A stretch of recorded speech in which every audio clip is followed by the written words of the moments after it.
కల్తీ నెయ్యితో తయారు చేసిన తిరుమల లడ్డు ఆ పవిత్రతను భ్రష్టు పట్టించిన వాళ్ళ పాపాలు ఇప్పుడు పండుతా ఉన్నాయి.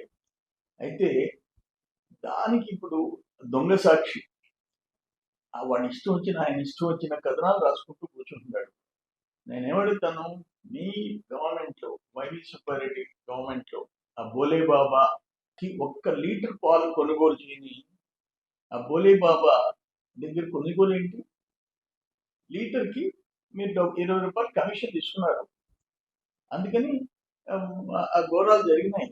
మీకు ఆ దేవుడు అంటే నమ్మకం లేదు. జగన్మోహన్ రెడ్డి సరే హిందూ దేవుళ్ళ మీద పూర్తిగా లేదు.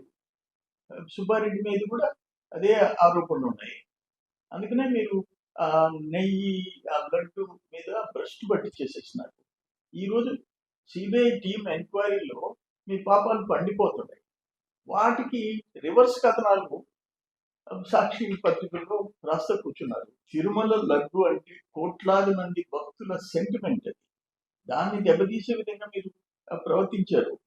మీ టైంలో అసలు నేను అంటాను, అక్కడ కరుణాకర్ రెడ్డి, అక్కడ వైవి సుబ్బారెడ్డి, రోజా, అట్లే చెవిరెడ్డి భాస్కర్, వీళ్ళందరూ ఆ ధర్మారెడ్డి టైంలో ఎన్ని వేల దర్శనాల టికెట్లు మీరు ఇచ్చుకున్నారు. మీ వాళ్ళు ఒక సంతలాగా తయారు చేసినారు. ఈరోజు బిఆర్ నాయుడు చైర్మన్, ఆయన స్ట్రిక్ట్ ఆఫీసర్. ఆయన కోట 50 లీటర్లో ఎంతో ఒక్కటి కూడా ఎక్స్ట్రా ఇయ్యనంటాడు. నా కోట సీనియర్స్ అడిగినా ఒక లెటర్ ఇచ్చేది కూడా ఆయనకి. అంటే అంత వెంకటేశ్వర స్వామికి అంకితం అయిపోయినాడు. ఈరోజు అక్కడ ఎక్కడ ఆరోపణ లేకుండా టీటీడీలో మేనేజ్మెంట్, టీటీడీ బోర్డు కానీ అందరూ డెడికేటెడ్గా పనిచేస్తున్నారు. అది పాలించి ఈరోజు విచారణలో మీ దోపిడీలన్నీ బయటకు వస్తుంటే ఇష్టానుసారం మీరు సాక్షిలో రాయించుకున్నంత మాత్రాన, మీ దొంగ సాక్షిలో రాయించుకున్నంత మాత్రాన నిజాలు కావు అనేది గుర్తుపెట్టుకోండి.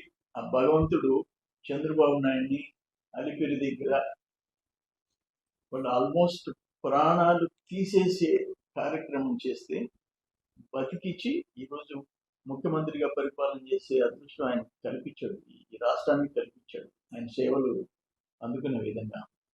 అది దేవుడిలో ఉండే మాత్రమైన శక్తి. అందుకనే మీకు 11 సీట్లు వచ్చినాయి.